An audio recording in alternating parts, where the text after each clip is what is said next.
Carol. And thank you, everybody. As Carol said, we are going to be doing Q&A for the next 10 minutes, depending on how we get on.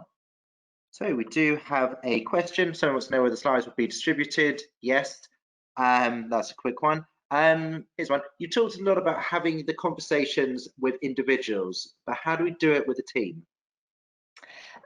I use very similar techniques with individuals as I do with teams. So in terms of a team, I will often have lightly at the back of my mind the vital model. So I'll start by, let's verify the reality, what's going on for everyone now, how are we feeling, what are we focusing on, what are our most important aspects.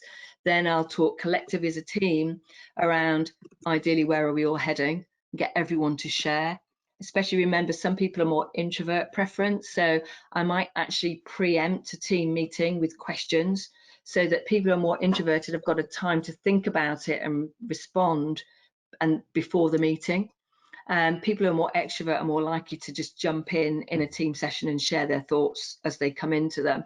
So, but as a team, I would definitely, where are we all now? What are we focusing on right now? What's our ideal? What are our gaps? What might hold us back? What's going to get in the way? What are the blockers?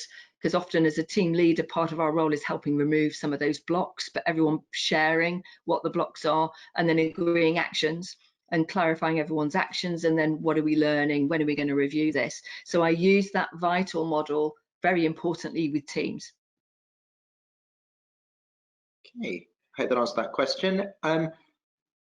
I'm looking through the question pane at the moment, and there doesn't appear to be anything else at the moment. So if you do have a burning question, now's a great opportunity to get it in. But if we have nothing at the moment, don't worry. It says on the screen you can email info@fullpotentialgroup.com, or you can email myself at learning@igd.com, and I can forward any questions that you may have over to Carol.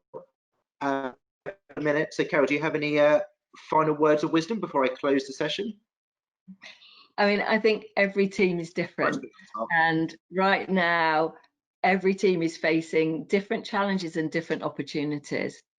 And so I think part of this is having that opportunity in the busyness and all the agile change that's going on, is for everybody to take a little bit of time to stand back and think, you know, what's my role in the team and what can I contribute, but also how can we do this together? Because I think the thing about teamwork is we are stronger together, and I think we're all going to emerge stronger the more we pull together. So I think teamwork is critical, even more critical than ever right now, but using the skills to support each other. So having those communication skills, the listening, the questioning, but taking time to reflect and play back is important.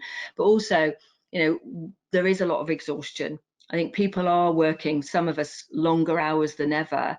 And so supporting teams on resilience is something that I've been doing a lot of, and I didn't really mention resilience in this webinar, so I suppose that's something I probably apologize for, but supporting everybody to be more resilient, to support each other as we go through the change. And I think this whole idea of being open and honest and being able to help each other be more resilient so that we can emerge stronger is very important. But the fun and the humor and the motivation, all the things I've shared, they genuinely are, I think, key behaviors that if we talk to our teams about and work with, we can all support each other to get better. So you might have had a buddy who's been on this webinar that you can afterwards have a bit of a chat with and say, what's the most important thing coming out of this? Now, if you were just to do one thing that you've heard of from this webinar that would make a difference to your team, what would it be? And you might actually want to put it in the chat box now, because that might help other people who are listening to the webinar. Is what's the one thing you're taking away from here that you will use to make a difference? Because I'm aware there's different things for different people.